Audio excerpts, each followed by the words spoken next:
Adelante, doctor, queda en el uso de la palabra.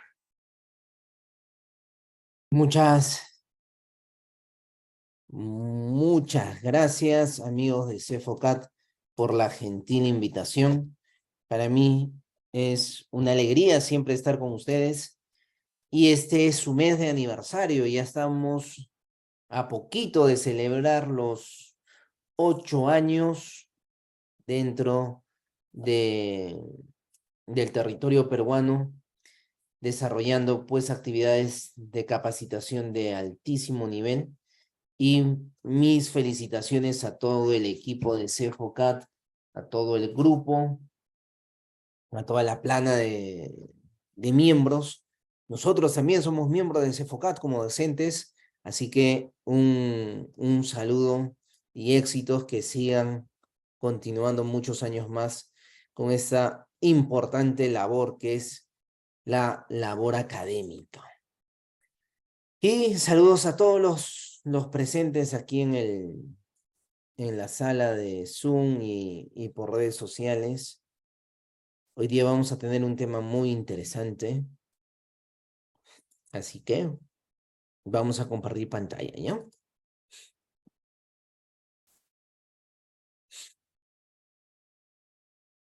Ya. A ver, me confirman, ¿ven la pantalla o no ven la pantalla? Sí, doctor, sí, se logra observar. Ya, excelente. Entonces, el día de hoy vamos a conversar sobre los medios impugnatorios. Ya me conocen, mi nombre es David Emerson Farfán Zulca Bomán. Hoy día tenemos un tema muy importante que son los medios impugnatorios. ¿Y por qué es un tema muy importante? Porque a través de estos medios impugnatorios prácticamente se va a poder establecer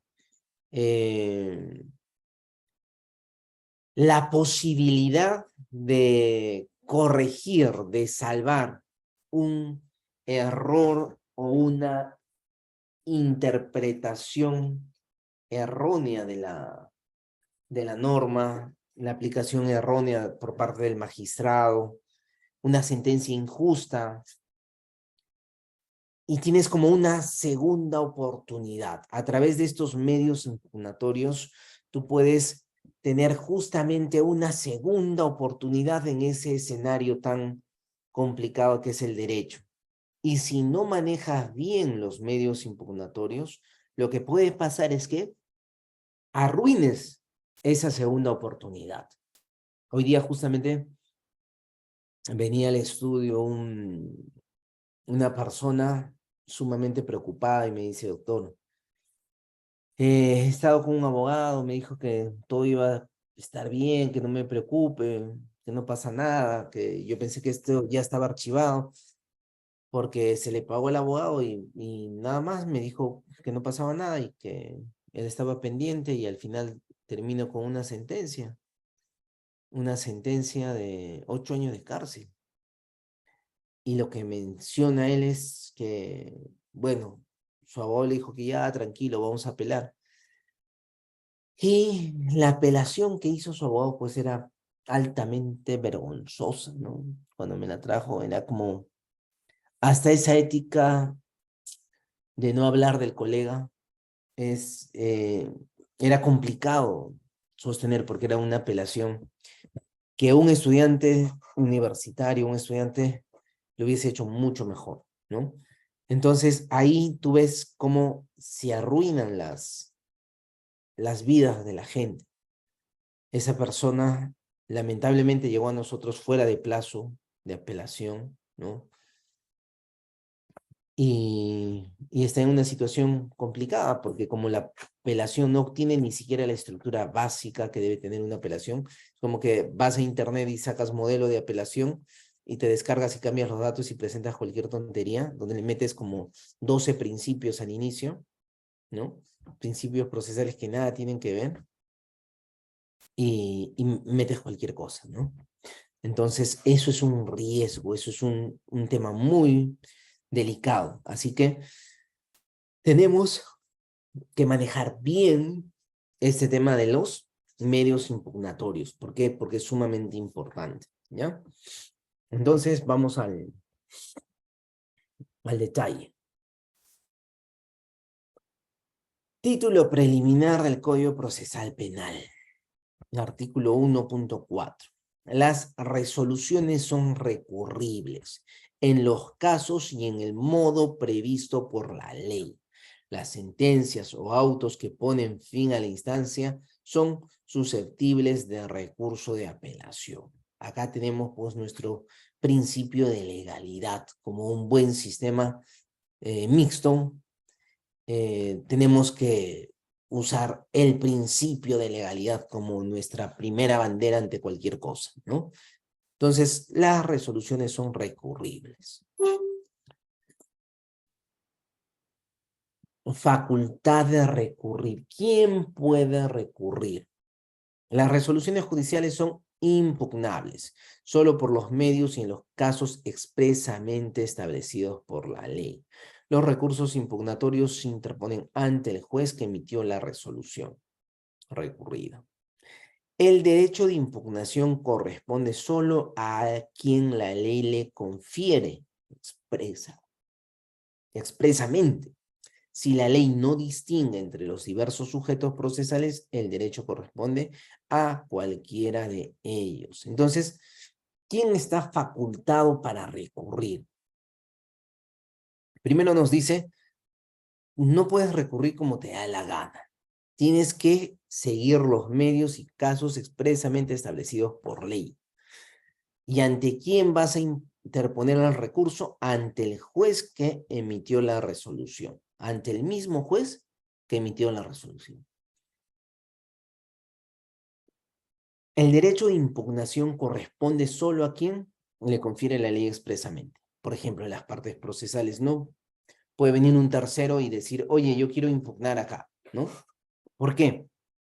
Porque el abogado de la otra parte es un inútil y no está impugnando y debería impugnar la resolución, es una resolución injusta y esto se puede revocar en la segunda instancia.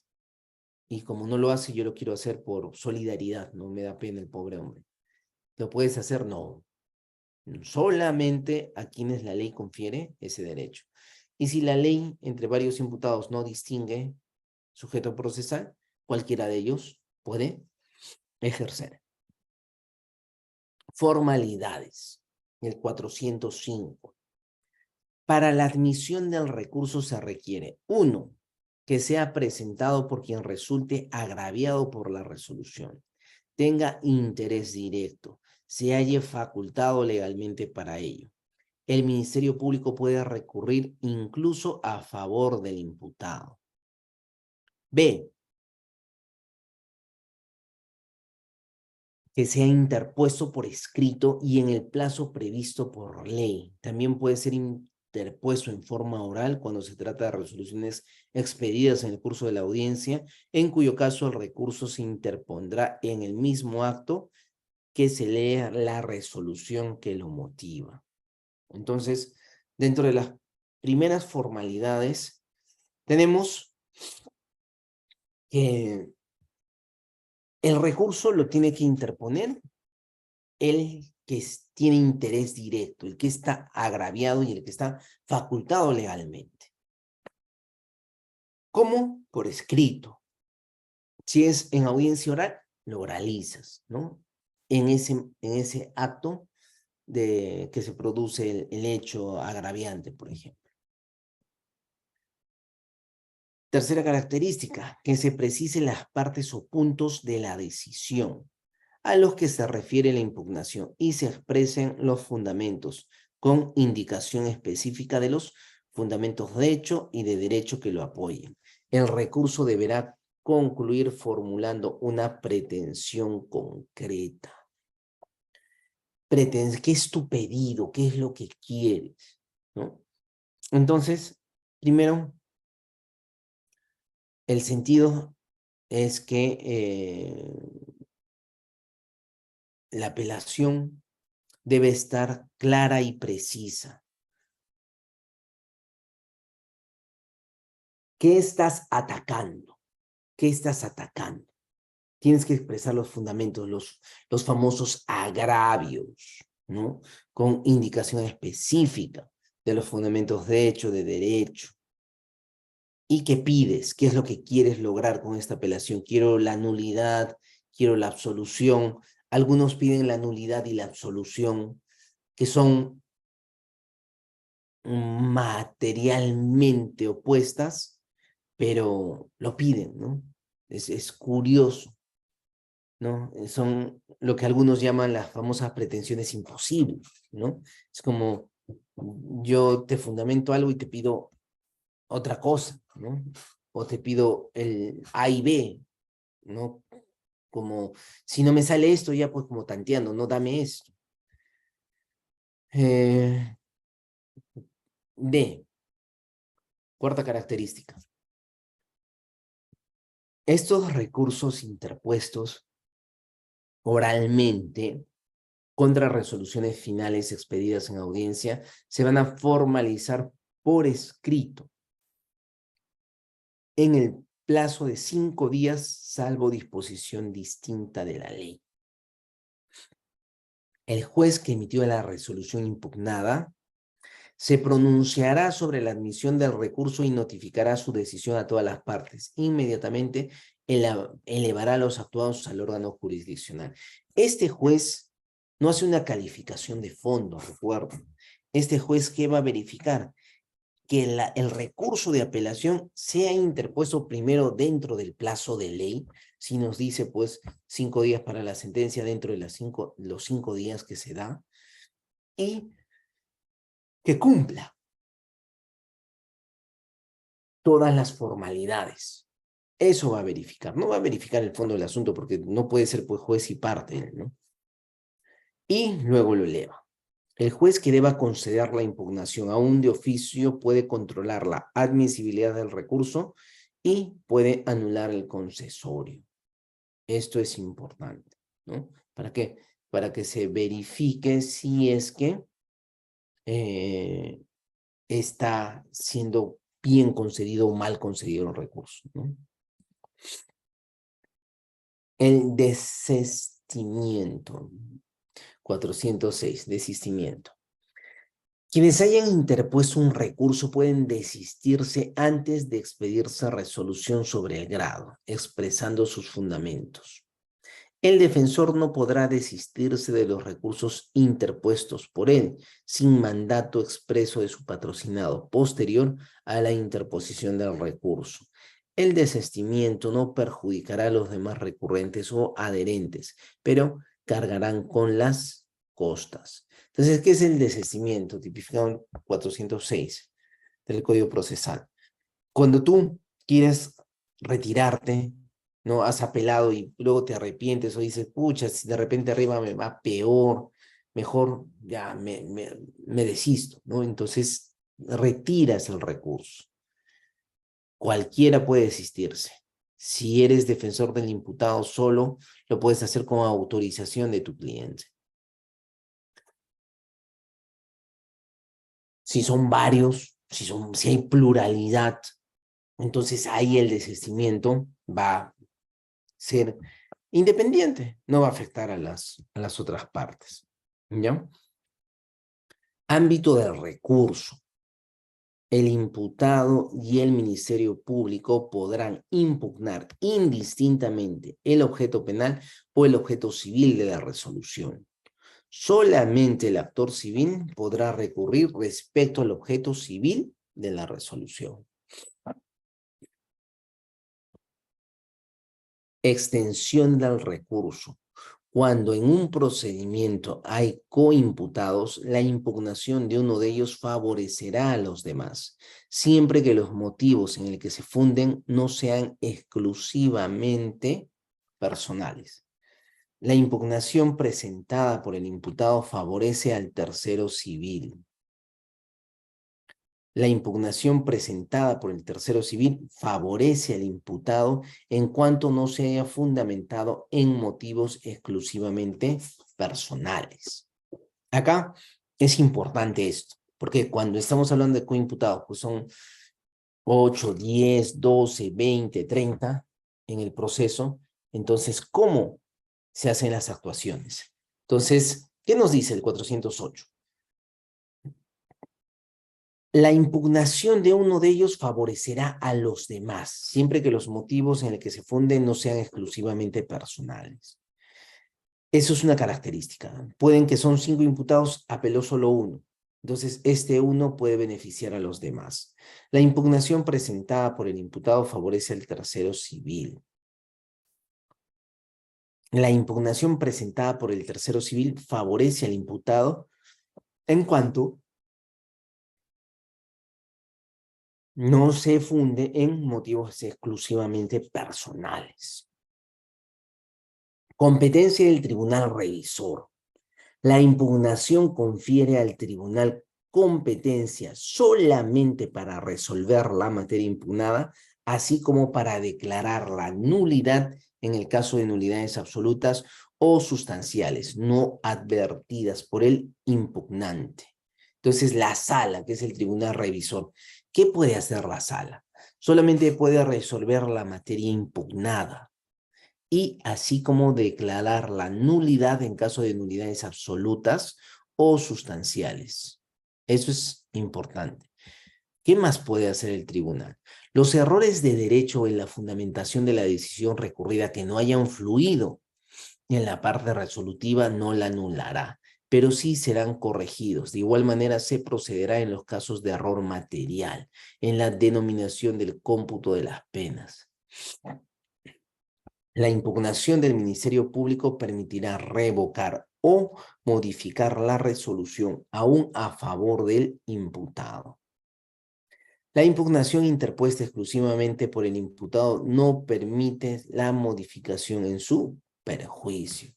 Esa es la famosa regla de la reformatio impeius, ¿no? La prohibición de la reformatio impeius, la prohibición de la reforma en peor, ¿no?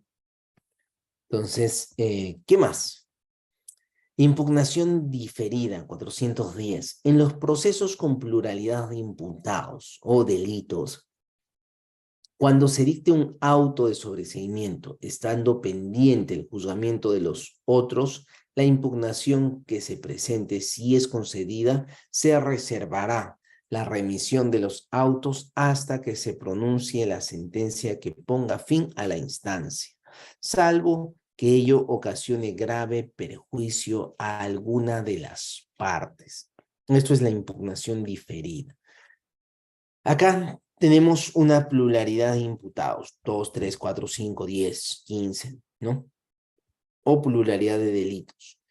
Cuando hay un sobreseimiento, estando pendiente el juzgamiento de los otros, si alguien presenta una impugnación, esta se concede y se reserva la remisión de los autos hasta que se pronuncie la sentencia que ponga fin a la instancia, salvo que ocasione perjuicio. ¿Ya? En este último caso, la parte afectada puede interponer recurso de queja en el modo y forma previsto por ley. Ya lo vamos a ver más adelante el recurso uno por uno. Libertad de los imputados. Los imputados que hayan sobrepasado el tiempo de la pena interpuesta por una sentencia pendiente de recurso, sin perjuicio de que éste sea resuelto, serán puestos en libertad inmediata.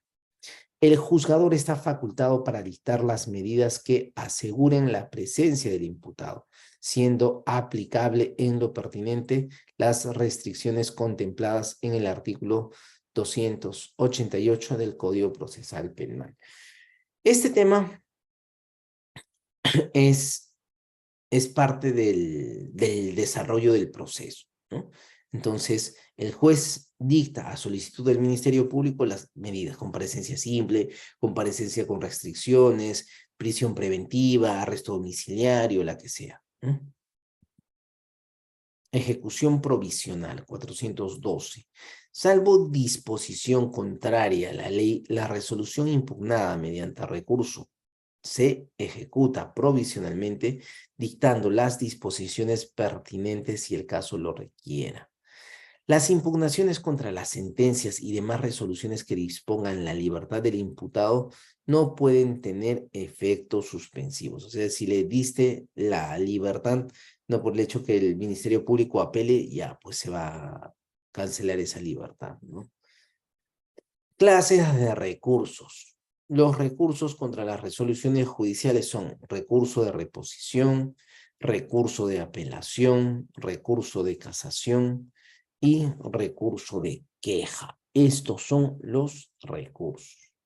Ahora, los plazos, importante, para los recursos. Por ejemplo, 10 días para el recurso de casación, 5 días para el recurso de apelación, 3 días para el recurso de apelación contra autos interlocutorios o el recurso de queja, 2 días para el recurso de reposición. El plazo se computará desde el día siguiente a la notificación de la resolución.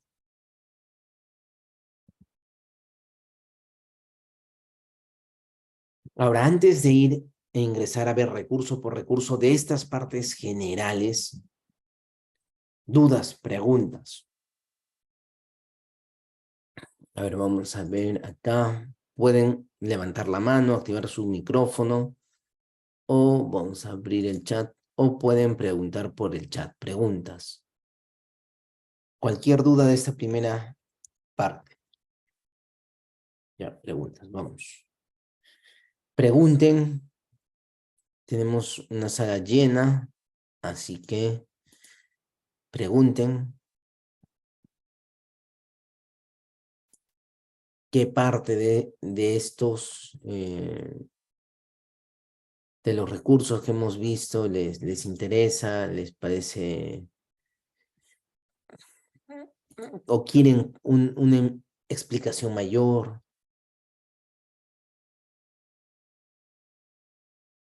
Ya, muy buena.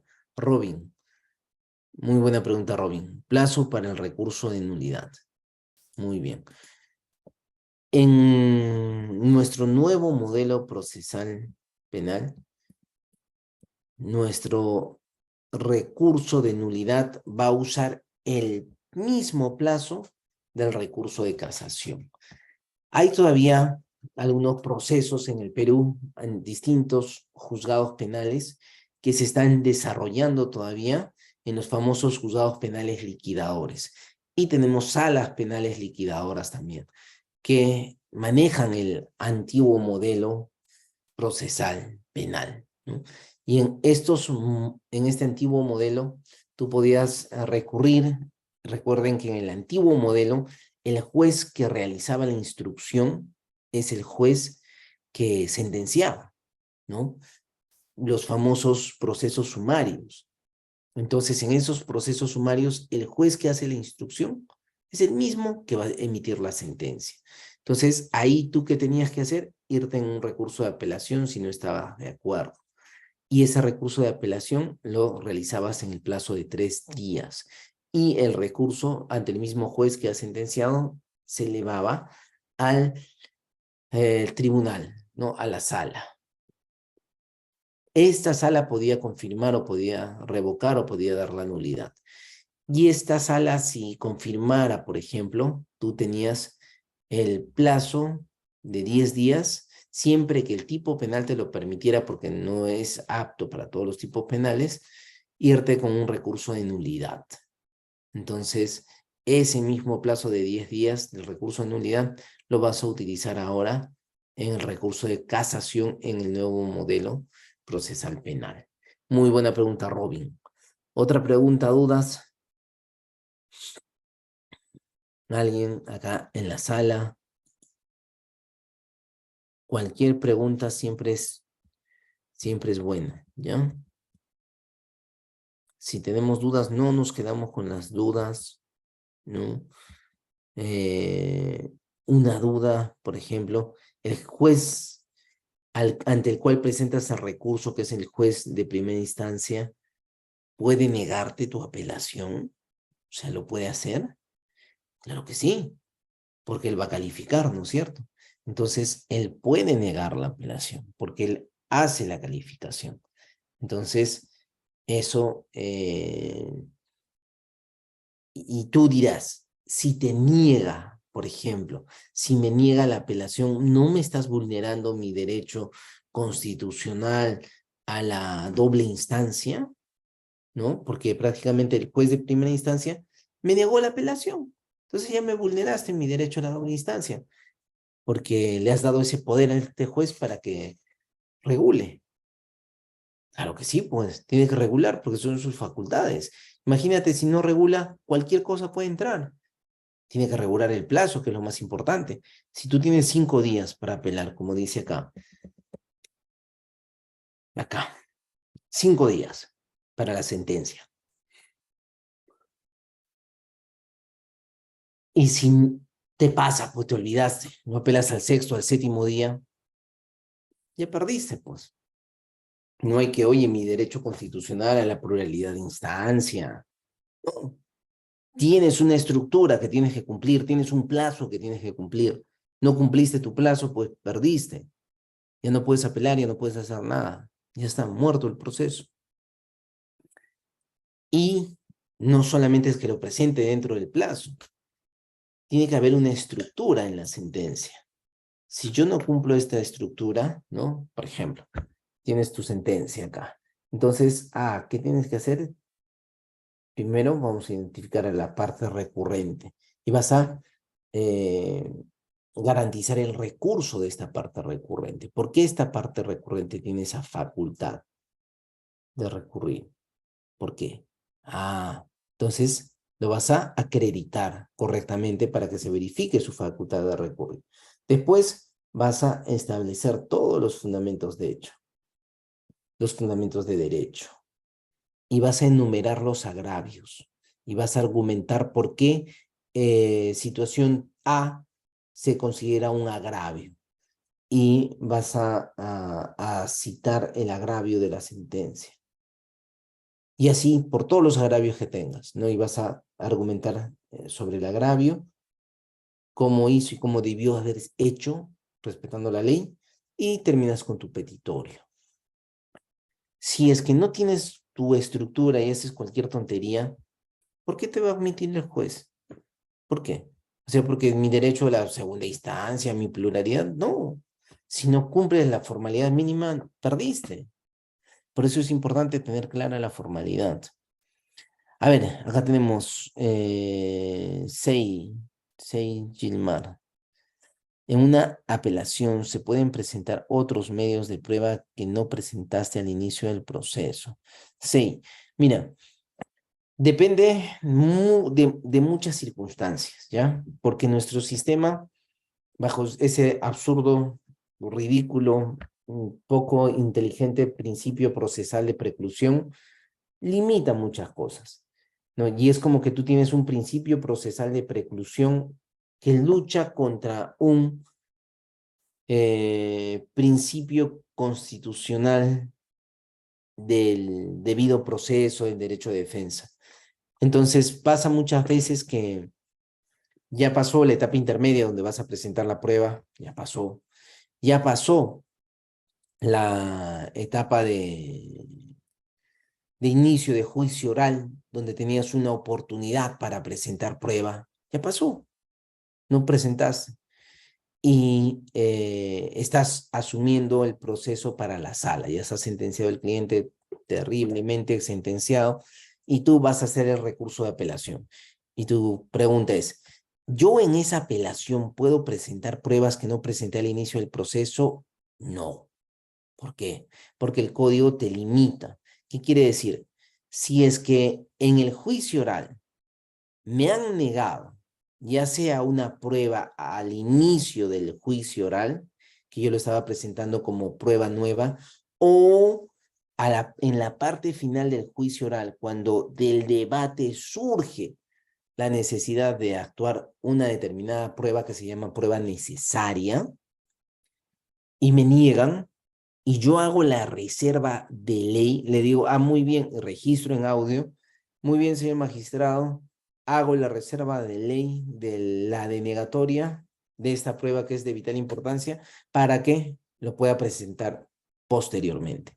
Entonces, si tú tienes esa reserva de ley, puedes presentar prueba en sala, lo puedes hacer, pero si no tienes la reserva de ley, no. ¿Por qué? Porque es una exigencia del Código Procesal. Entonces, en ese escenario tienes que tratar de verificar si ya tú estás cogiendo la defensa en momento de apelación y disculpen el término, está perdido porque el abogado anterior no hizo nada, entonces te va a complicar mucho el panorama, ¿no? Pero si lo tienes dentro de juicio oral, todavía puedes hacer el intento de ingresar prueba, ¿ya? A ver,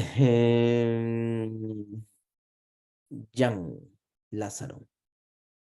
¿Las excepciones y los medios impugnatorios son iguales? No, no son iguales, ¿no? O sea, los medios impugnatorios son estos y no hay más.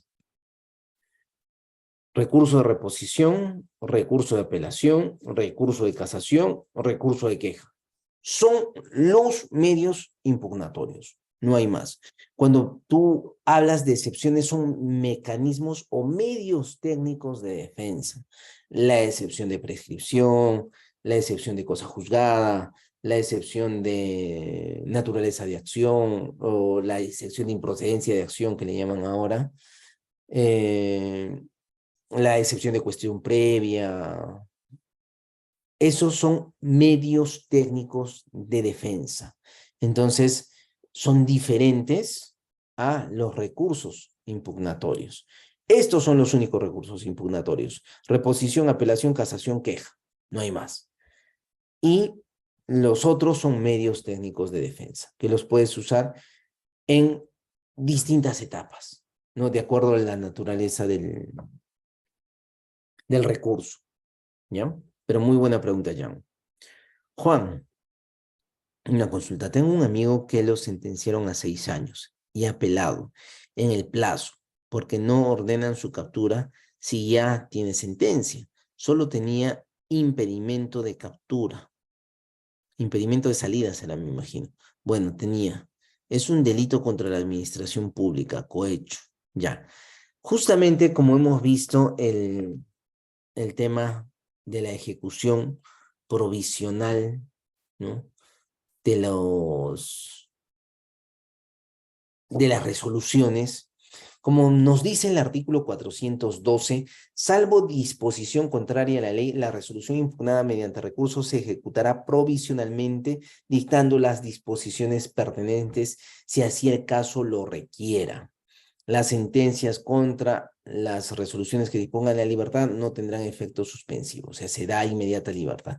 Entonces, esta ejecución provisional que nos dice, la regla general es que lo que yo te sentencio lo ejecuto, así apeles, así apeles. Si yo te sentencio 8 años de cárcel, 6 años de cárcel, lo ejecuto, así apeles. Esa es la regla general, no se va a suspender, pero alguien estaba en prisión preventiva, por ejemplo. Yo le sentencio a 4 años suspendida para que firme durante 3 años. Entonces, ahí no puede, el fiscal apeló. Y el fiscal no puede decir, oye, manténlo en la cárcel porque he apelado. En un momentito, estás ordenando la libertad, tiene que salir. No lo puedes mantener preso. Si es que le sentencias a 6 años de efectiva, estás ordenando que se mantenga preso. Pero si le das la libertad, tiene que salir inmediatamente, por más que haya apelado el fiscal. Pero hay casos donde el juez de primera instancia dice, muy bien, te voy a dar pues 6 años efectiva, pero voy a suspender la ejecución hasta que la sala verifique si es que está bien o está mal la sentencia. Es un absurdo porque en un sistema procesal garantista, mi querido Juan, estamos en un sistema procesal garantista, se supone pues que la regla es el principio de presunción de inocencia. Y si el juez tiene duda de la culpabilidad de determinada persona, no lo sentencia a 6 años de cárcel y dice, pucha, pero tengo cierta duda, entonces para no mandarte al penal como estoy dudando, de repente eres inocente y me equivoqué, voy a elevarlo, pues voy a suspenderlo para que la sala ya me digas, sentenciaste bien o sentenciaste mal. Entonces te suspendo la ejecución y no te mando a la cárcel hasta que la sala resuelva. Es un absurdo completo, ¿verdad? Pero así lo hacen en nuestro país los jueces. Entonces, ¿para qué? Lo sentencias. Si tienes duda, o sea, tiene que ser un sistema garantista. Si la fiscalía no logró desvirtuar la presunción de inocencia más allá de toda duda, si no logró eso la fiscalía, dale libertad. O sea, esa es la regla, no lo sentencies. No lo sentencies a pena efectiva, porque no tienes seguridad, pero lo suspenden. Excelente pregunta, Juan. Es por eso que está libre, ¿no? A tu amigo. Apeló y no ordena su captura porque seguramente han suspendido la ejecución de la sentencia. Pero muy buena, Juan. ¿Alguna pregunta más? En el micro o en el chat, ¿alguna duda más? Recuerden que las preguntas son muy importantes. Si se dan cuenta, gracias a las preguntas de Juan, gracias a la pregunta de Jan, de Hilmer, de Robin, gracias a esas preguntas, aclaramos cosas y tenemos más información. Así que, antes de ver uno por uno, ¿alguna duda más que tengan? A ver, Robin, todos los procesos llegan a casación. ¿Por qué se llama queja excepcional? Ya, muy bien. Entonces, en la primera pregunta, no todos los procesos llegan a casación. Estamos hablando de procesos graves. No estamos hablando de procesos simples. Un proceso de lesiones leves no vas a llevarlo a casación. Un proceso de conducción de vehículo en estado de ebriedad no vas a llevarlo a casación. Un proceso de hurto simple no vas a llevarlo a casación. Entonces, estamos hablando de delitos graves, cuya pena mínima tiene que tener 6 años de prisión, ¿no? Entonces, no son delitos simples, no son delitos simples. O por decir,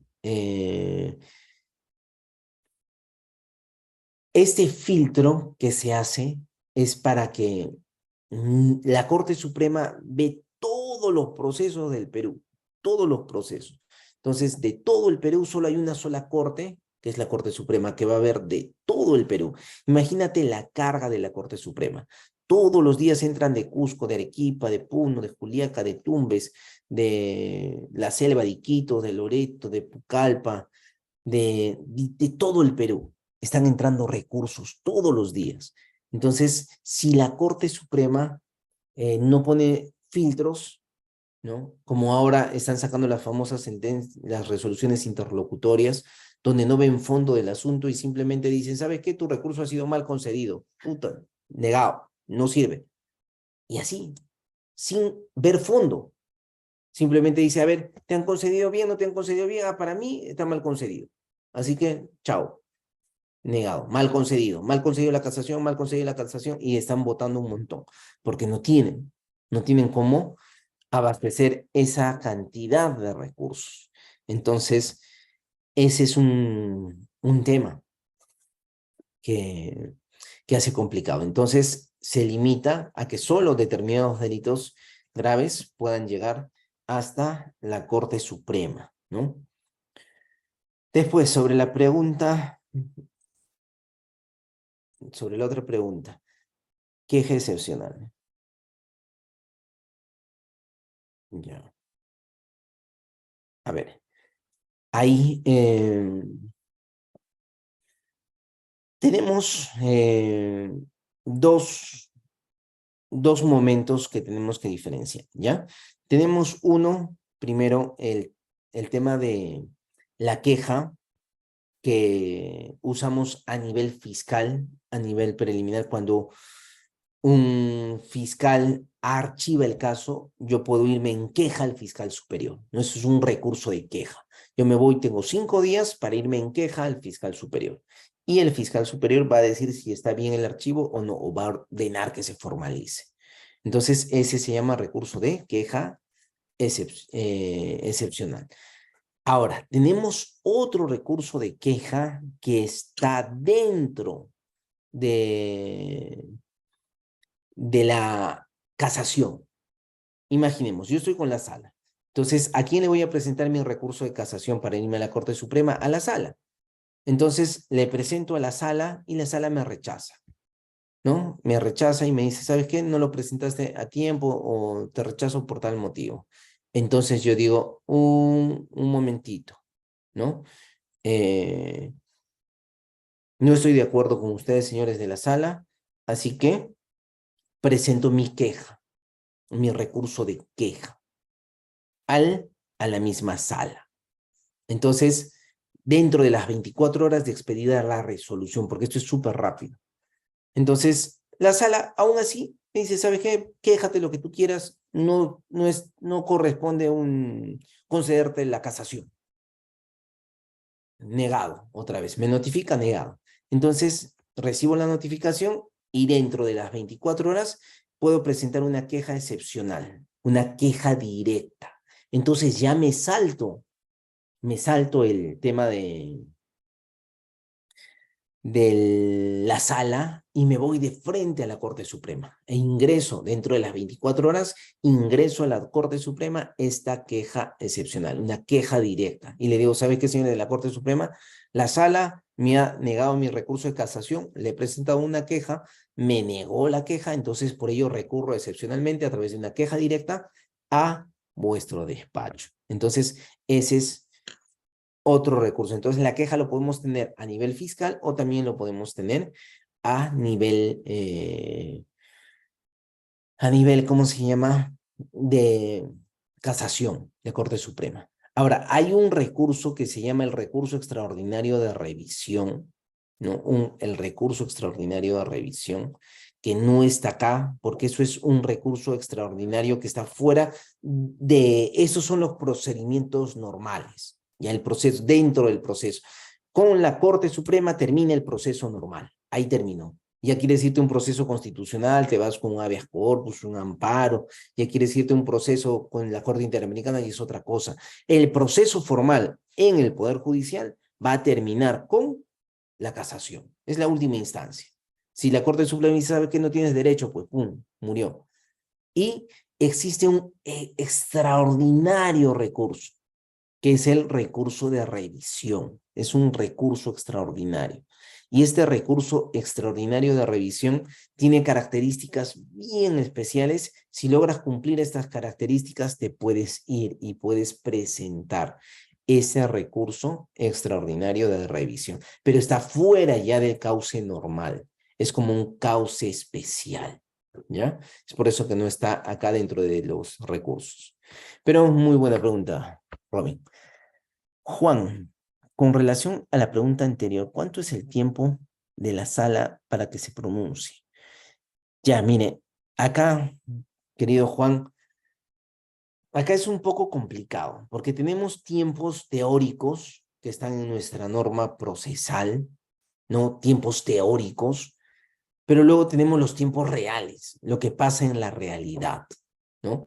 En teoría, tú tienes la sentencia, por ejemplo, se oralizó la sentencia, se dijo el adelanto de fallo de la sentencia, y el juez pues tiene 10 días para, máximo 10 días para notificarte la sentencia escrita, completa, máximo 10 días. Entonces, en la práctica, a veces te notifican a los 30 días, a veces yo tengo un caso en Cusco que 2 años para notificar la sentencia, 2 años el juez.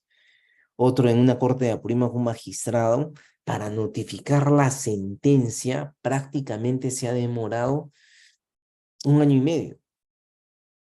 Entonces, tú dices, wow, pero si dice 10 días, la norma dice 10 días, ¿no? ¿Cómo 1 año y medio? ¿Cómo 2 años? El plazo teórico y el plazo real, ¿no? No muchos son tan escandalosos, ¿no? A veces lo hacen en 30 días, 2 meses, ¿no? Entonces ahí tenemos una primera diferencia. Luego la sala tiene de recibida esta apelación, tiene inmediatamente tiene que poner el auto a disposición de las partes, ¿no? Y concederles un plazo de 5 días para que presenten algún escrito o señalen algo, ¿no? Según la norma. Entonces, eso estamos hablando que inmediatamente, estamos hablando dentro de las 24 horas. Y pones a disposición. Una vez concluido el plazo de puesta a disposición de las partes, tienes que citar a inicio de juicio. Entonces, en teoría, un proceso en sala no te tendría que demorar más de 30 días, pero en la práctica, en la realidad, te puede demorar 4, 5, 6, 10 meses, un año. Entonces, ese es el problema de nuestro sistema entre los plazos teóricos de la norma y la realidad, ¿no? Que es bien complicado. Berta, ¿es cierto que la acción de revisión vulnera la garantía de la cosa juzgada? Esa es una teoría de un sector de la doctrina, ¿no? Que dice que no puedes admitir pues una acción de revisión. ¿Por qué? Porque ya terminaste toda la estructura del Poder Judicial, ya terminaste, ya tienes una última resolución de la Corte Suprema, ya murió, pues, ¿no? Ya murió, ya regresó el expediente hasta el juzgado y el juzgado emitió su resolución de consentida y ¡pum! Oleado y sacramentado, ya está muerto. ¿Cómo me admites un recurso de revisión? Es por eso que es un recurso extraordinario, un recurso extraordinario. Y este recurso extraordinario de revisión va a tener pues ciertas características muy puntuales y muy difíciles de cumplir. Entonces, no es a mi criterio, para mí, otros sí consideran que vulnera, a mi criterio no vulnera eh, la cosa juzgada, no vulnera nada de eso. Al contrario, tiene que ser así, porque si no existiría la revisión, se pueden cometer un montón de atropellos. Y esto está en concordancia con el derecho comparado. Si tú miras el sistema americano, donde en algunos estados, en su mayoría, se admite la pena de muerte. Entonces, una vez que sentencias a alguien a pena de muerte, entra pues al famoso corredor de la muerte, ¿no? Donde está esperando el día que le notifiquen donde lo van a electrocutar, ¿no? O lo van a inyectar. Entonces, estás en el corredor de la muerte, pero en ese corredor de la muerte tú puedes ir defendiéndote y tú puedes presentar una revisión judicial y pueden revisar tu caso y se pueden dar cuenta pues que tu sentencia, pena de muerte, estaba mal emitida y anulan la sentencia y te resarcen con una reparación y te vas a tu casa. Imagínate si no habría el recurso extraordinario de revisión, puedes dejar intacta tantas vulneraciones. Inclusive el recurso, la revisión judicial en Estados Unidos es mucho más amplia que en nuestro sistema procesal. Y nuestro sistema procesal es bien limitado, ¿no? Yo considero que se tendría que ampliar mucho más el recurso de revisión, ¿ya? Robin, ¿debe existir prueba nueva para interponer recurso de revisión? No necesariamente prueba nueva, ¿no? O sea, si tú tienes una prueba determinante que cambie la naturaleza de los hechos, ponte, te acusaron pues de homicidio, nunca se encontró el cadáver y apareció pues el muerto, ¿no? Ya tú dices, oye, eso es demasiado, pues eso es demasiado, no, algo más real, ¿no? Eh, te denunciaron pues por violación sexual y resulta que es una mentira y la persona, la supuesta víctima de violación, quiere declarar que es una mentira, que todo fue falso. Y tú dices, oye, doctor, pero yo he leído pues que hay una ley especial que prohíbe que se aplique recursos de revisión en delitos de violación sexual.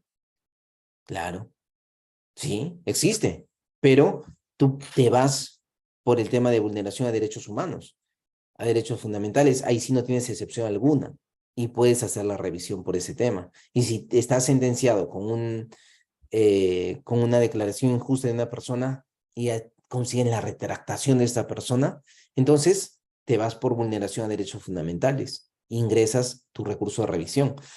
Y en el recurso de revisión también puedes ver vulneración a debido proceso, pero muchos usan esta vulneración a debido proceso cuando no tienen vulneración, pues porque es taxativo, está en el código. Entonces, si no tienes una vulneración así directa, estás fundamentando por las puras, ¿no? Entonces, no necesariamente tienes que tener prueba nueva, querido Robin. Excelente pregunta. Ahora sí, continuamos. Vamos a ver recurso por recurso, ¿ya?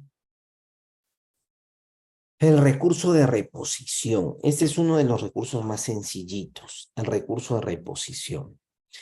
¿Qué es? La reposición es un recurso ordinario, no devolutivo, dirigido contra resoluciones jurisdiccionales limitadas genéricamente por la ley, por el cual el agraviado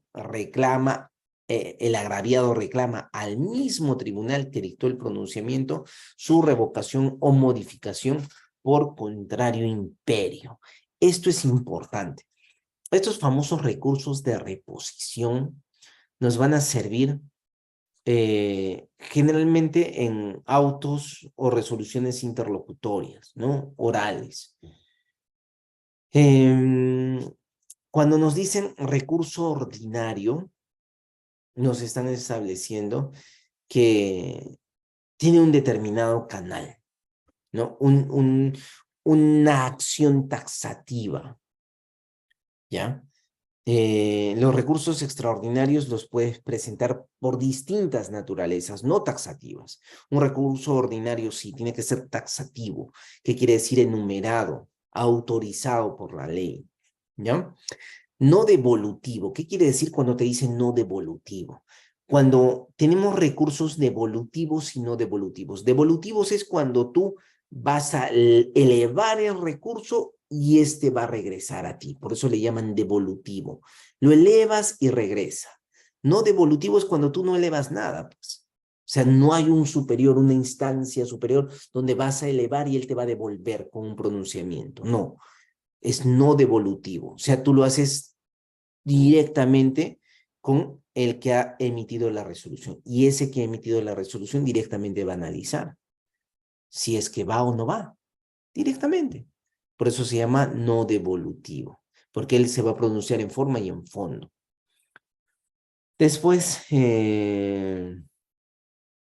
por ejemplo, estás en una audiencia de apertura de inicio de juicio oral. Y en esta audiencia de inicio de juicio oral, tú presentas prueba nueva. Y los magistrados te desconocen la prueba nueva por el principio de preclusión. Dices, esto no es prueba nueva, señor, usted ya sabía de esto antes todavía de la etapa intermedia, lo debió presentar ahí. No se considera prueba nueva. Así que le rechazo. Entonces tú en el acto de la oralización le dices, ¿sabe qué, señor juez? Le presento un recurso de reposición contra la resolución que acaba de sacar de rechazarme mi prueba nueva. Entonces dice, ya, fundamenta tu recurso. ¿Sabe qué, señor magistrado? Yo creo que usted está cometiendo una arbitrariedad. Me está rechazando por esto, por esto, por esto, por eso. Por eso solicito que cambie su pronunciamiento y acepte mi prueba, al menos una de las que les he presentado. Y el juez, ese mismo juez, va a decir, ah, muy bien, te escuché, pero no, pues no te hago caso igual, te rechazo todo. Y eso es inapelable. No lo puedes recurrir, salvo que haya una vulneración expresa donde te puedes ir directo a través de un escrito para subir a sala, ¿no? Pero ya no, tu recurso es la reposición, ya no puedes aplicarte una apelación, por ejemplo, ¿no? Entonces, ¿cuáles son las características de los recursos de reposición? Uno, se evita dilaciones y gastos en una segunda instancia. ¿Por qué? Porque es no devolutivo, ahí mismo es. El juzgador acuo y el ad quem son uno mismo. Ahí no sube, no baja nada. Tiene el carácter de un recurso, es un recurso. Puede ser declarada impugnable cuando se le considere ilegal y agraviante. Eso es lo que yo te decía. El recurso de reposición, cuando ya está mandado, ya pues, no es apelable. Pero si hay una vulneración al debido proceso, una vulneración agraviante constitucional, entonces ahí sí puedes impugnar formalmente, ya por escrito, ese hecho. Persigue la revocación o la modificación, ¿no? ¿Qué más? El ámbito de procedencia del recurso de reposición procede contra los decretos a fin de que el juez que los dictó examine nuevamente la cuestión y dicte resolución. Resolución que corresponda. El trámite, durante las audiencias solo será admisible contra todo tipo de resolución, salvo las finales. El juez las resolverá en ese mismo acto, sin suspender la audiencia. B, si interpuesto el recurso, el juez advierte que el vicio o el error es evidente o que el recurso es manifiestamente inadmisible, lo declarará sin más trámite. Si no es una decisión dictada en audiencia, el recurso se interpondrá por escrito con las formalidades ya establecidas. Si el juez lo considera necesario, conferirá traslado por el plazo de 2 días. Vencido el plazo, resolverá con su contestación o sin ella. El auto que resuelve la reposición es inimpugnable. Es lo que yo les decía, ¿no? Ahora, recurso de apelación. Ese es uno de los recursos más conocidos, más usados. Es un recurso ordinario, ¿no? Que es igualito, está taxativo, tiene ciertas características. Devolutivo, este sí es devolutivo. ¿Por qué? Porque vamos a elevar a la instancia superior y vamos a esperar que la instancia superior nos devuelva con una resolución, un criterio, un sentido. Sin limitación de los motivos, dirigido contra las resoluciones de los jueces de instrucción, siempre que expresamente sean declaradas apelables o causen gravamen irreparable, por lo cual se reclama al tribunal de alzada su revocación, modificación o anulación. Entonces, se dan cuenta, las características son distintas. Sigue siendo un recurso ordinario, taxativo, que está ahí expreso en la ley. Es devolutivo, eso es una diferencia, porque va a subir y va a bajar. Acá la delimitación de los motivos es diferente. Va a ser dirigido contra resoluciones de los jueces de instrucción, siempre que sean declaradas apelables o causen gravamen irreparable. Su revocación, modificación, ¿qué es lo que le pedimos? O que revoque, o que modifique, o que anule, ¿no? El recurso de apelación procede. Apelación contra sentencias, apelación contra los autos de sobreseimiento y los que resuelvan cuestiones previas, cuestiones prejudiciales y excepciones que declaren extinguida la acción penal o pongan fin al procedimiento a la instancia. Contra todas ellas proceden recursos de apelación. Los autos que revoquen la condena condicional, la apelación se reserva el fallo condenatorio o la conversión de pena. Los autos que resuelvan la constitución de las partes sobre las medidas coercitivas o de cesación de la prisión preventiva. Los autos expresamente declarados apelables o que causen gravamen irreparable. Cuando la sala superior tenga su sede en un lugar distinto al juzgado, el recurrente deberá fijar domicilio procesal en la sede de la corte, dentro del 5º día de notificado, el concesorio del recurso de apelación. Caso contrario, se tendrá por notificada la misma fecha de la expedición de la resolución dictada por la sala. Estas son las características. ¿Cuáles son los efectos del recurso de apelación? 1. Procede contra decisiones emitidas por el juez de la investigación preparatoria, así como las expedidas por el juzgado penal unipersonal o colegiado. Conoce el recurso la Sala Penal Superior. Contra las sentencias emitidas por el juzgado de paz letrado, conoce el recurso el juzgado unipersonal. El recurso de apelación tendrá su efecto suspensivo contra las sentencias y los autos de sobreseimiento, así como los demás autos que pongan fin a la instancia, si se trata de una sentencia condenatoria que imponga pena privativa de la libertad efectiva. En ese extremo se ejecutará provisionalmente. En todo caso, el Tribunal Superior, en cualquier estado del procedimiento recursal, decidirá mediante auto inimpugnable atendiendo a las circunstancias del caso, si la ejecución provisional de la sentencia debe suspenderse o no. Entonces, tiene efectos interesantes que te pueden cambiar toda la naturaleza del proceso que estás llevando. Facultades del tribunal. La apelación le concede a la sala superior, dentro de los límites de la pretensión impugnatoria, examinar la resolución recurrida tanto en la declaración de hechos cuanto en la aplicación del derecho. El examen de la Sala Penal Superior tiene como propósito que la resolución impugnada sea anulada o revocada, total o parcialmente, dictar sentencia condenatoria. o absolutoria. Bastan 2 votos conformes para absolver el grado. 2 de 3, ¿no? Apelación de autos. Eso es algo importante que tenemos que diferenciar. Muchos no diferencian la apelación de sentencia y la apelación de autos, inclusive en el plazo. Cuando estamos en apelación de autos, tenemos 3 días de plazo. Cuando estamos en apelación de sentencia, tenemos 5 días. En la apelación de autos, por ejemplo, la sala conferirá traslado del escrito de fundamentación del recurso por 5 días. Asuelto ese traslado vencido el plazo, para hacerlo, si la sala penal estima inadmisible el recurso, podrá rechazarlo de plano. En caso contrario, la causa queda expedida para ser resuelta y se señalará día y hora para audiencia de apelación. Antes de la notificación de dicho decreto, el Ministerio Público y los demás sujetos procesales pueden presentar prueba documental o solicitar se agregue a los autos algún acto de investigación actuando con posterioridad al plazo de interposición del recurso, lo que se pondrá en conocimiento de los sujetos procesales por el plazo de 3 días. Excepcionalmente, la sala podrá solicitar otras copias o las actuaciones originales, sin que esto implique la paralización del procedimiento.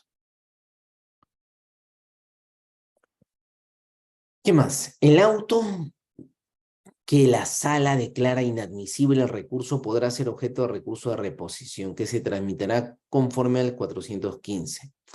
A la audiencia de apelación podrán concurrir los sujetos procesales que lo estimen conveniente. En la audiencia no podrá aplazarse por ninguna circunstancia, se dará cuenta de la resolución recurrida de los fundamentos del recurso y acto seguido se oirá al abogado recurrente y a los demás abogados de las partes asistentes. El acusado en todo caso tendrá derecho a la última palabra. En cualquier momento de la audiencia, el juez superior podrá formular preguntas al fiscal o a los abogados de los demás sujetos procesales o pedirles que profundicen su argumentación o refieran algún aspecto específico de la cuestión debatida. Salvo los casos expresamente previstos en este código, la sala va a absolver el grado en el plazo de 20 días. Eso todavía es un plazo, igual como nos preguntaban hace poco ustedes, dice pues el plazo de 20 días. A veces se demoran 3 meses, 4 meses, 5 meses, ¿no? Entonces, es un plazo teórico distinto al plazo real, ¿no?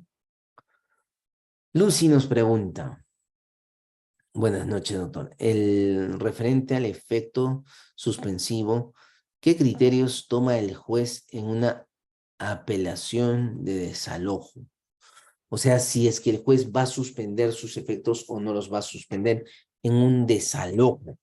Entonces, generalmente el magistrado tiene que verificar que se genere el menor daño posible para las partes, ¿no? Máxime si estamos en un proceso de desalojo. Entonces, ahí tiene que ser cuidadoso si el desalojo, por ejemplo, puede terminar, no sé, pues, en una batalla campal entre las partes, ¿no? Matándose gente. Obviamente, se va a tener un cuidado, ¿no? Entonces, en esos casos siempre se pide que la discrecionalidad busque el menor daño colateral entre las partes, ¿ya? Muy buena pregunta, Lucy. Apelación de sentencias. Trámite. Recibidos los autos, la sala conferirá traslado del escrito de fundamentación por el plazo de 5 días, 421. Cumplida la solución de agravios o vencido el plazo para hacerlo, si la sala penal superior estima inadmisible el recurso, podrá rechazarlo de plano. En caso contrario, comunicará a las partes que pueden ofrecer medios probatorios en el plazo de 5 días. El auto que declara inadmisible el recurso podrá ser objeto de recurso de reposición que se tramita conforme el 415. Pruebas en segunda instancia, justo lo que nos preguntaban, el 422. El escrito de ofrecimiento de pruebas deberá indicar específicamente, bajo sanción de inadmisibilidad, el aporte que espera de la prueba ofrecida. Solo se admitirán los siguientes medios de prueba: los que no se pudo proponer en primera instancia por desconocimiento de su existencia. Ese es el criterio de la prueba nueva. Tú no sabías, pues no podías conocer antes, recién se emitió una prueba nueva. O los propuestos que fueran indebidamente denegados, siempre que hubiera formulado en su momento la oportuna reserva de ley. Esto es algo obligatorio en el 422. Cuando nos preguntaban, ¿podemos hacer, doctor, el tema de presentar prueba en sala? Sí, pero bajo estos dos criterios, ¿no? Si no, no puedes. Los admitidos que no fueron practicados por causas no imputables a él, solo se admitirán medios de prueba cuando se impugne el juicio de culpabilidad o de inocencia. Si solo se cuestiona la determinación judicial de la sanción, que quiere decir, me han dado 10 años de cárcel, pero debió ser 5, pues, o debió ser 8, debió ser 7. En este caso, las pruebas están referidas a ese único extremo. Si la apelación en su conjunto solo se refiere al objeto civil del proceso, rigen los límites estipulados en el 347 del Código Procesal Civil. Si solo vas a impugnar la reparación, si ya estoy de acuerdo con la pena, me dice 3 años suspendida. Estoy de acuerdo, pero me estás pidiendo que le pague por 20.000 soles de reparación civil y yo estoy en contra de eso.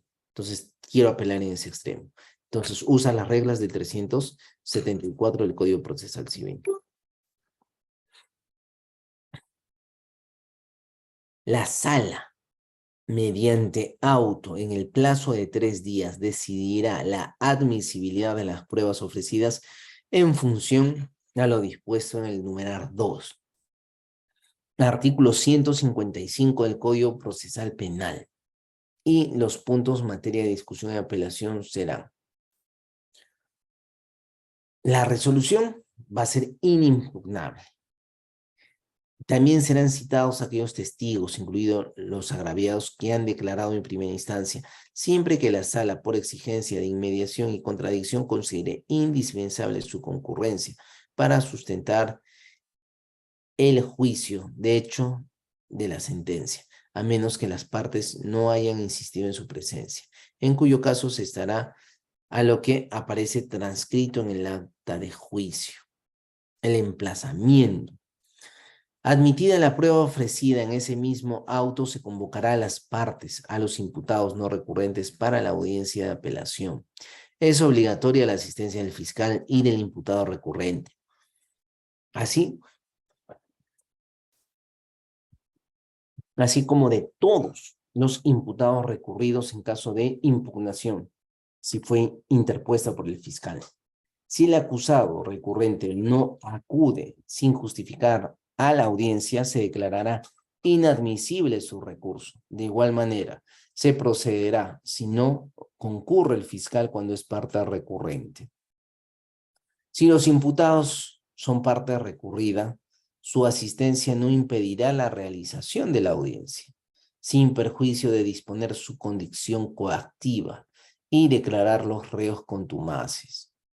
Es asimismo obligatoria la concurrencia de las partes privadas y sin ellas únicamente han interpuesto el recurso bajo sanción de declaración de inadmisibilidad. Si la apelación en su conjunto solo se refiere al objeto civil, no es obligatoria la concurrencia ni del imputado ni del tercero civil. Audiencia de apelación. En audiencia se observarán en cuanto sean aplicables las normas relativas al juicio de primera instancia. Al iniciar el debate se hace una relación de la sentencia recurrida, de las impugnaciones correspondientes. Acto seguido se dará oportunidad a las partes para desistirse total o parcialmente de la apelación, así para que se ratifiquen. A continuación se actuarán las pruebas admitidas. El interrogatorio de los imputados es un paso obligatorio cuando se discute el juicio de hecho de la sentencia de primera instancia, salvo que decidan abstenerse de declarar.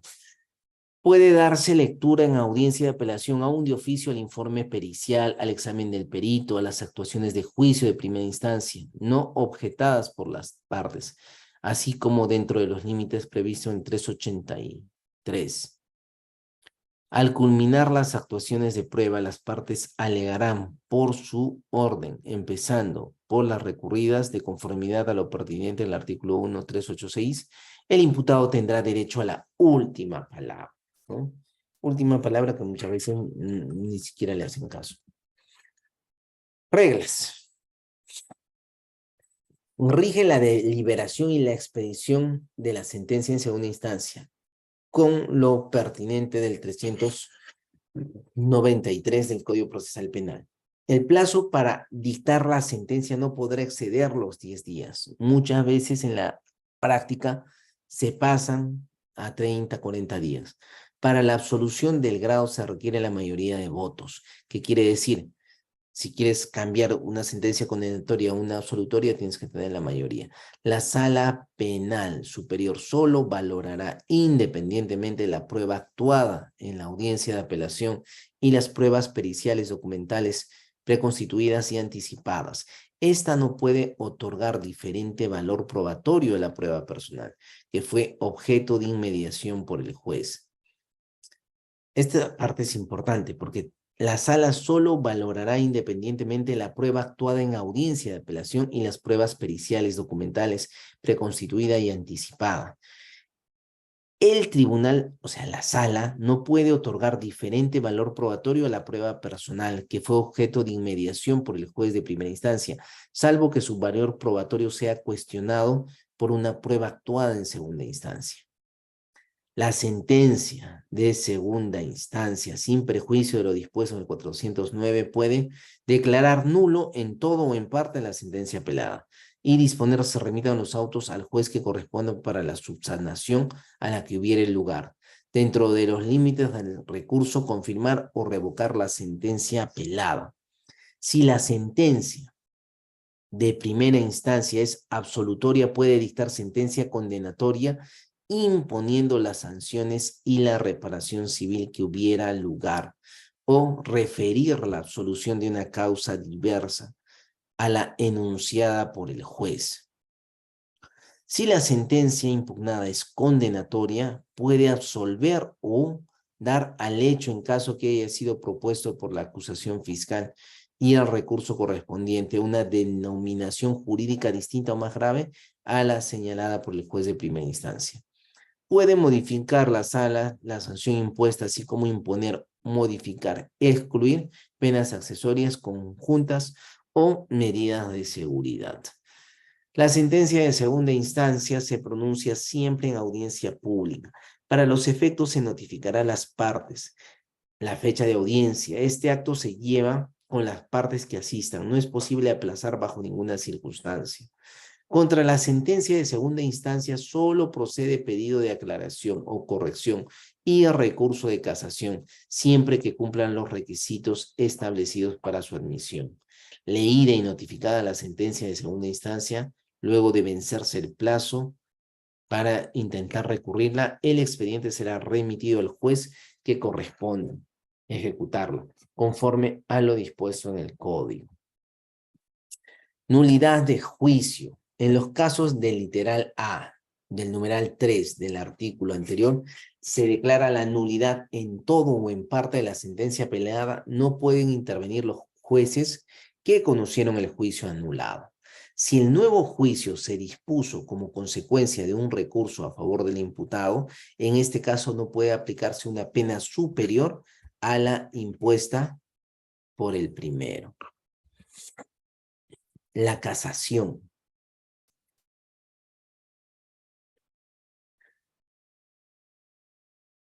Este recurso de casación es, antes de pasar a la casación, como el recurso de apelación es amplio, extenso, ¿alguna duda sobre el recurso de apelación? ¿Alguna duda?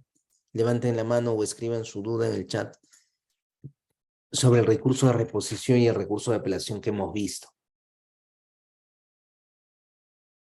¿Dudas? ¿Todo claro? ¿Les surge algo sobre el recurso de apelación, de reposición? Ninguna duda, todo claro. Ya, continuamos. La casación.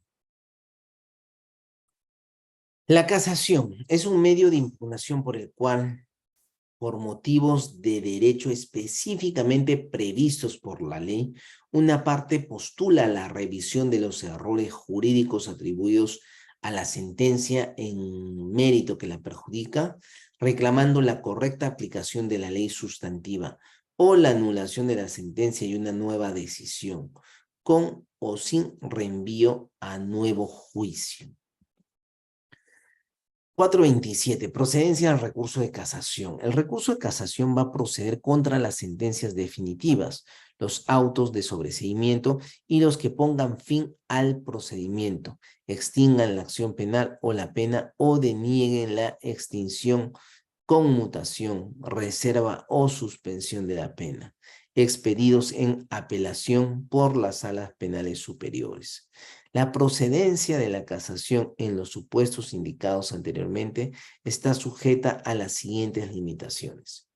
Si se trata de autos que pongan fin al procedimiento, cuando el delito imputado más grave tenga señalado en la ley en su extremo mínimo una pena privativa de la libertad mayor de 6 años.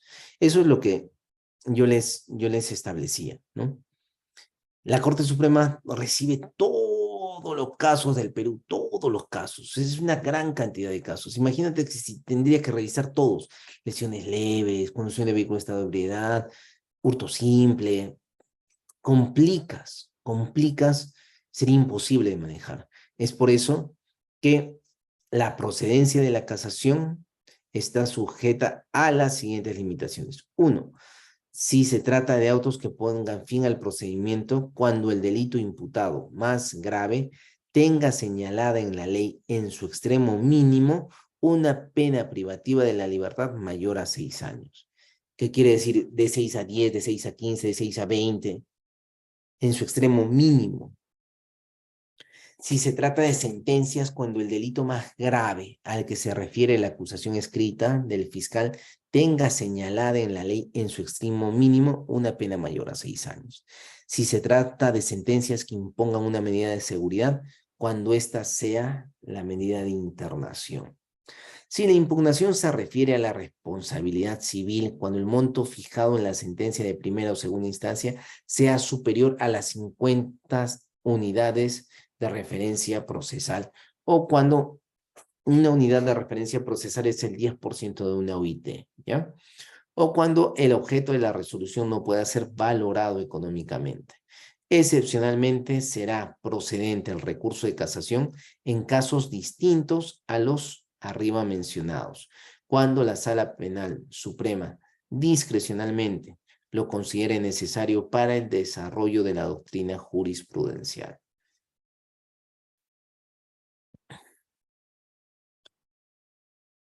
A ver, ¿qué más? Consumación.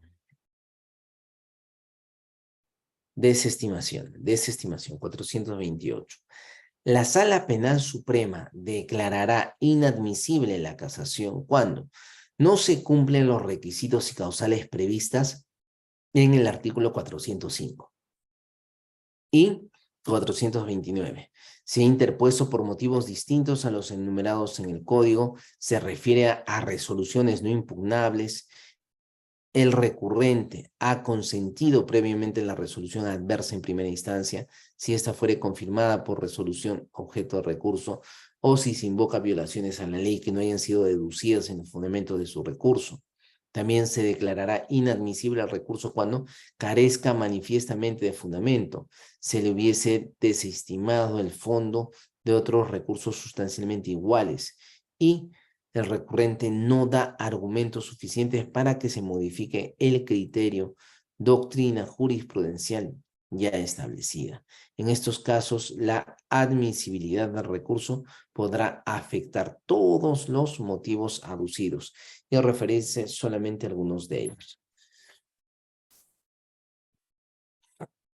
Causales. Son causales para interponer recurso de casación si la sentencia o auto han sido expedidos con inobservancia de alguna de las garantías constitucionales. Esto es importante, el 429.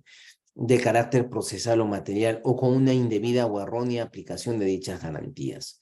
Primera causal. B. Si la sentencia o auto incurre o deriva en una inobservancia de normas legales de carácter procesal sancionadas con nulidad.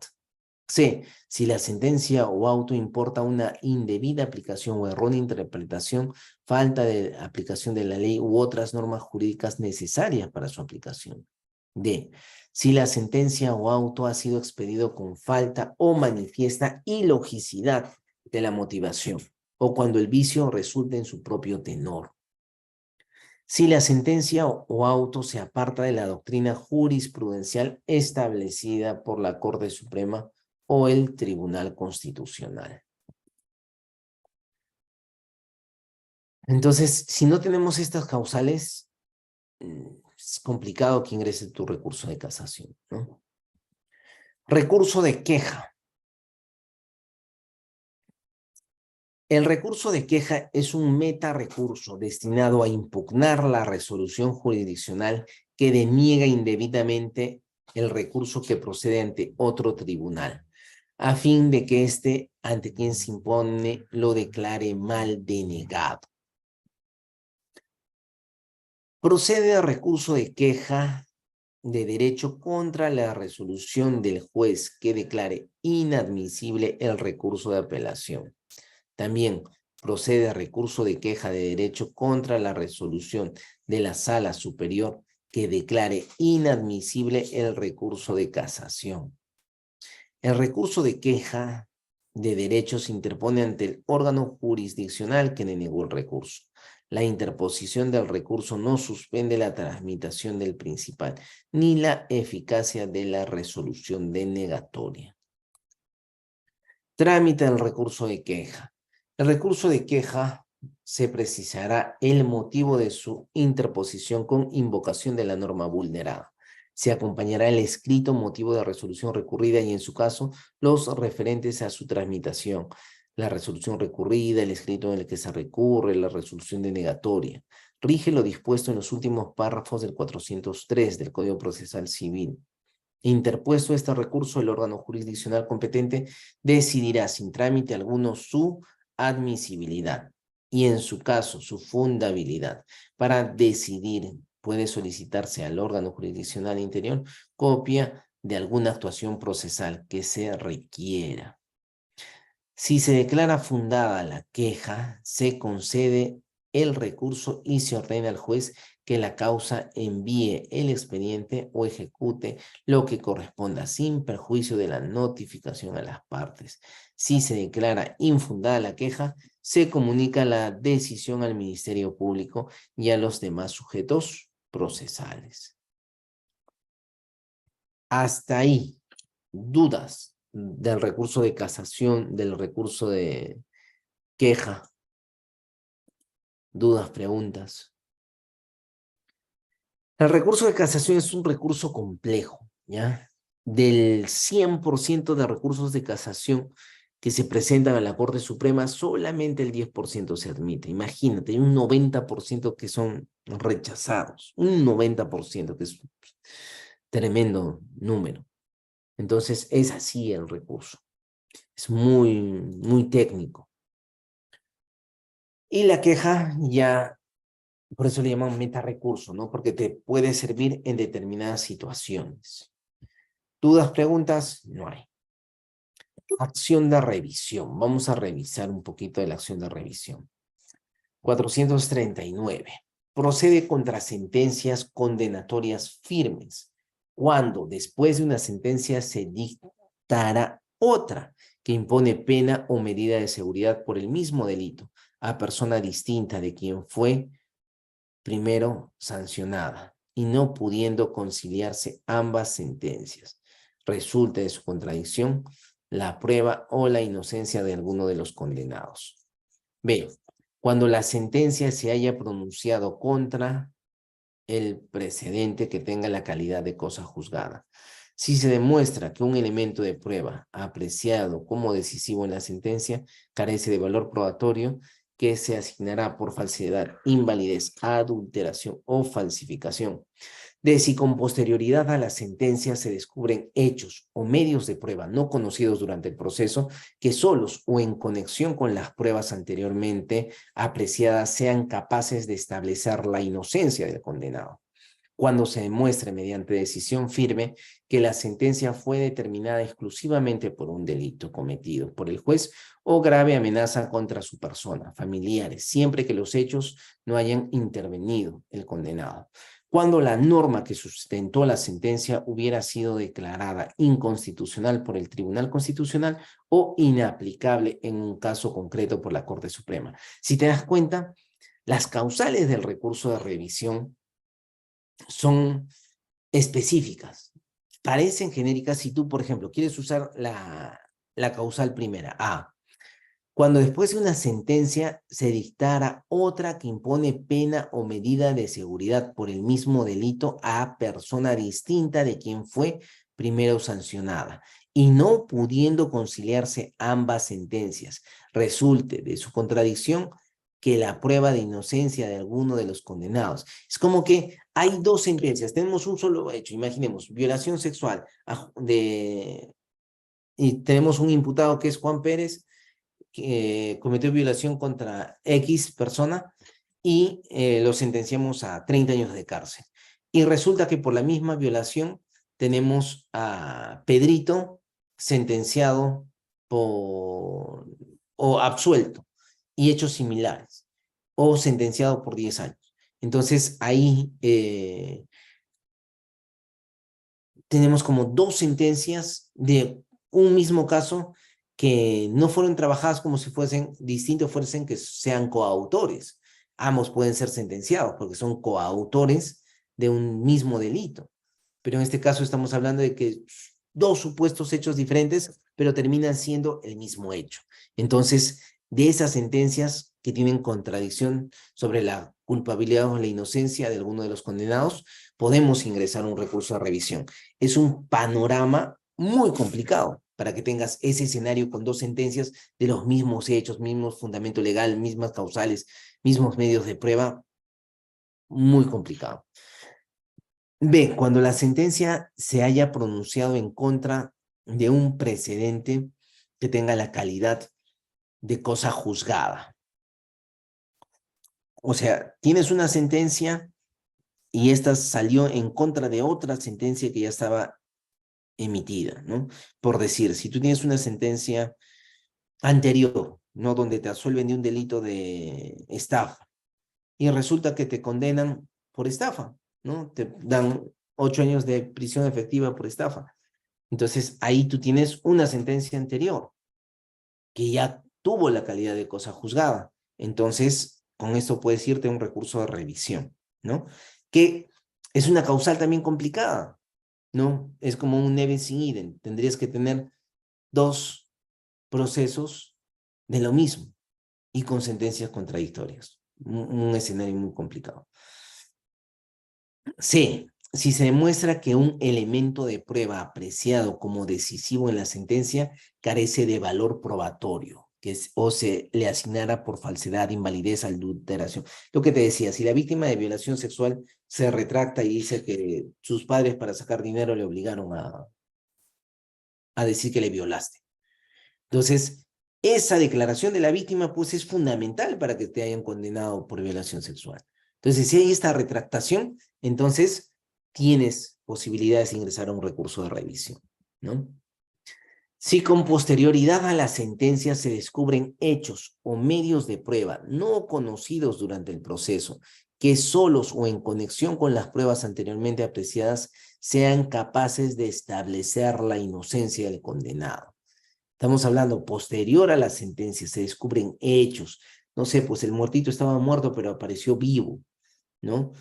La víctima de violación sexual identificó a su correcto violador y me dice que se equivocó, que no fui yo, porque estaba ebria, pero ahora que vio a tal persona sabe que es él, ¿no? Entonces, hechos, circunstancias posteriores a la sentencia que apreciándolos, si se hubiesen apreciado en su oportunidad antes de la sentencia, eran factibles de establecer la inocencia de la persona, ¿no? Es una causal también muy complicada. Cuando se demuestra mediante decisión firme que la sentencia fue determinada exclusivamente por un delito cometido por el juez o grave amenaza contra sus personas o familiares, siempre que en estos hechos no haya intervenido el condenado. Es como que tú amenazaron al juez para que te dé una pena efectiva. Y le dijeron, ¿sabes qué, juez? Si no le das pena efectiva, te vamos a matar. Entonces, la familia, X persona. Entonces, ahí si logras demostrar eso, podrías irte a un recurso de revisión, que es una causal muy complicada también. Cuando la norma que sustentó la sentencia hubiera sido declarada inconstitucional por el Tribunal Constitucional o inaplicable en un caso concreto por la Corte Suprema. Esto también es una causal complicada.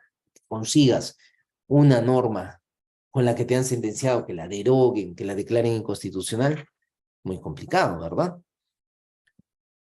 La mayoría en estos casos se recurren a la causal D, ¿no? O a la causal C, ¿no? Porque las otras causales son muy complicadas.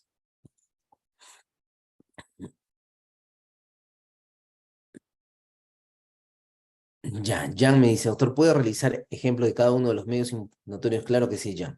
Terminamos ahorita, ya el recurso de revisión y ahí hacemos ejemplos de cada uno. Legitimación. La acción de revisión podrá ser promovida por el fiscal supremo en lo penal o por el condenado. Si el condenado fuera incapaz, podrá ser promovida por su representante legal. Y si hubiera fallecido o estuviera imposibilitado de hacerlo por su cónyuge, sus ascendientes, descendientes o hermanos en ese orden. Efectos. La interposición de la demanda de revisión no suspende la ejecución de la sentencia. Sin embargo, en cualquier momento del procedimiento, la sala puede suspender la ejecución de la sentencia y disponer la libertad del imputado, aplicando una medida de coerción si considere alternativa. Sentencia. Si la sala encuentra fundada la causal invocada, declarará sin valor la sentencia, motivo de impugnación, y la remitirá a nuevo juicio cuando el caso lo requiera o pronunciará directamente la sentencia absolutoria.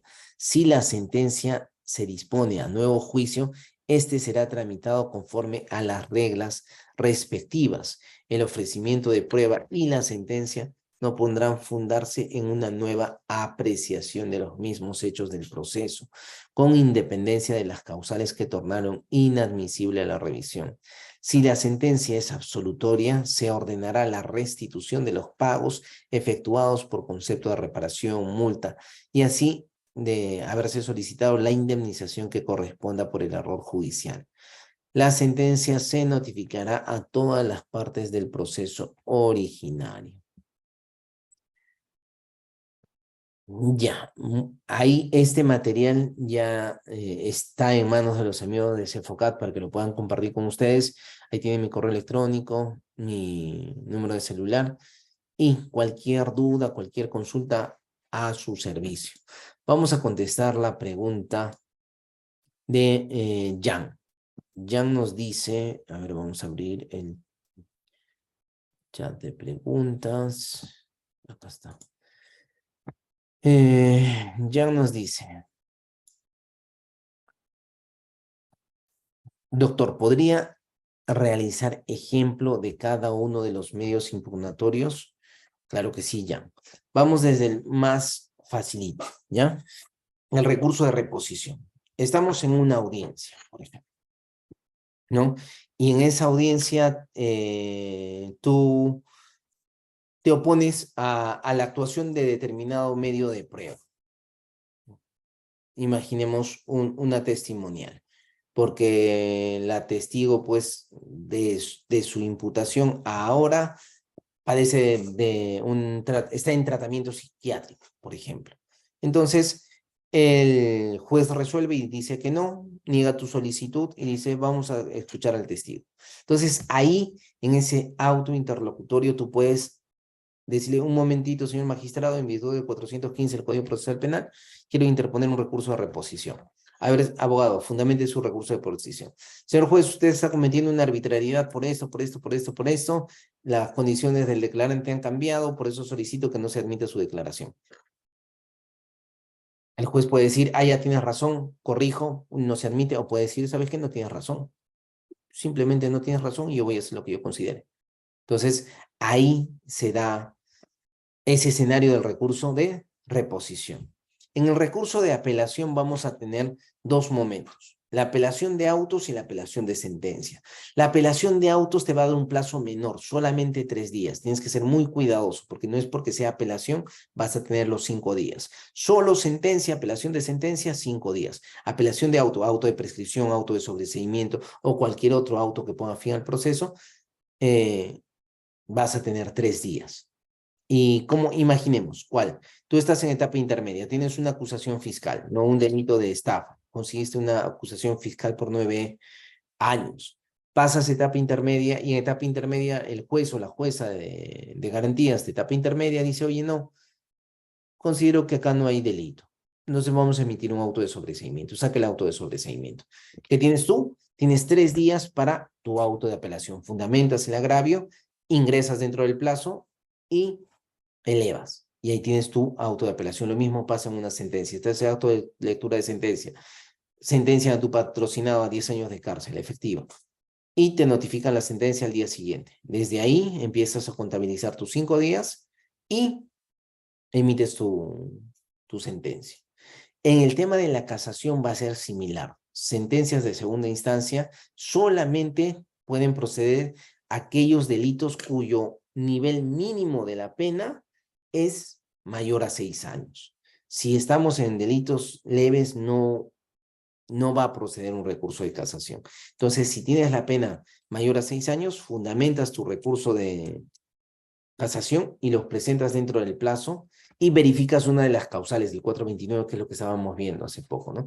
Verificas las causales, eso es importante. Si no hay causales, estás perdiendo, ¿ya? Y en el recurso extraordinario de revisión es lo que acabamos de ver, ¿no? Son situaciones muy extremas, muy complicadas, por eso se llama recurso extraordinario. Excelente pregunta, Jan. ¿Alguna otra pregunta? Pueden encender sus micrófonos también.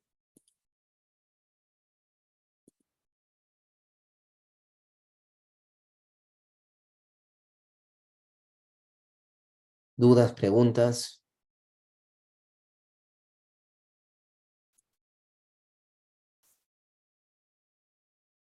¿Todo claro?